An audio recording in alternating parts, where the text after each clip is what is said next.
नमस्कार, मैं मेघा जादव।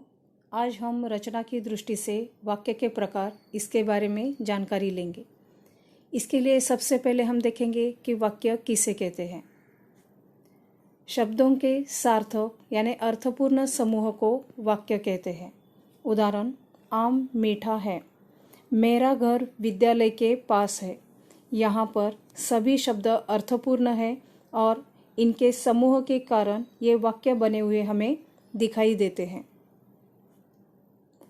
वाक्य के दो भेद होते हैं, पहला रचना की दृष्टि से और दूसरा अर्थ की दृष्टि से। रचना की दृष्टि से वाक्य के तीन भेद होते हैं। पहला सरल वाक्य, जिसे हम साधारण वाक्य के नाम से भी पहचानते हैं। दूसरा संयुक्त वाक्य और तीसरा मिश्र वाक्य।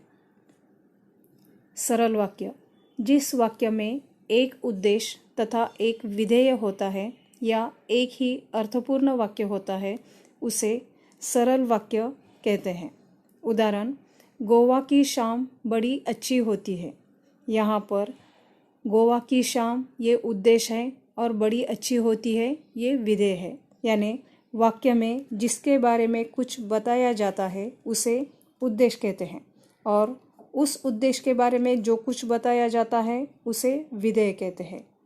यानी गोवा की शाम कैसी है, बड़ी अच्छी है, या गोवा की शाम बड़ी अच्छी होती है। मैंने ताजमहल देखा है। यहाँ पर मैंने उद्देश्य है और ताजमहल देखा है विधेय है। यानी मैंने क्या देखा है, मैंने ताजमहल देखा है।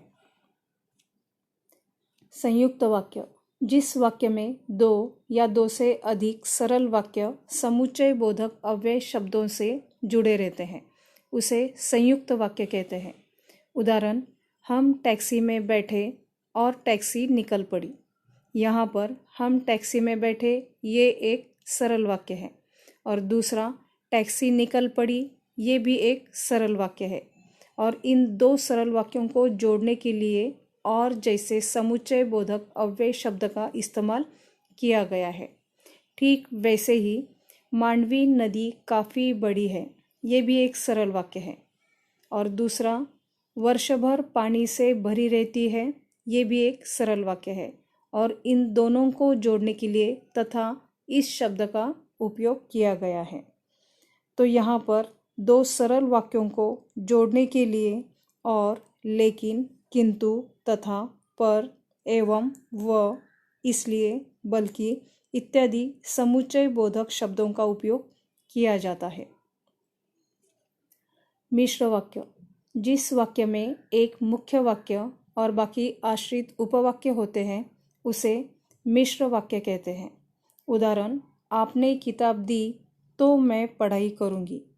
गाय ने दूध देना बंद कर दिया है क्योंकि वह बूढ़ी हो चुकी है।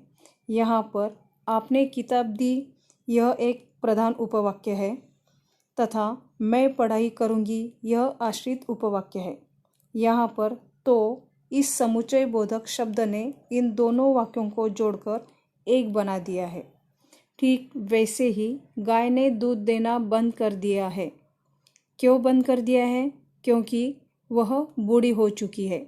तो यहाँ पर दो वाक्यों को जोड़ने के लिए क्योंकि शब्द का प्रयोग हुआ है।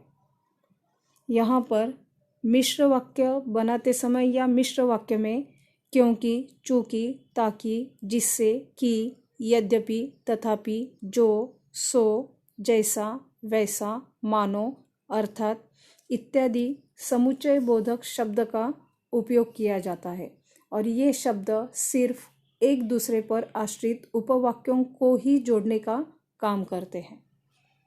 तो आज हम रचना की दृष्टि से वाक्य के जो 3 प्रकार हैं उसके बारे में जानकारी ली है। धन्यवाद।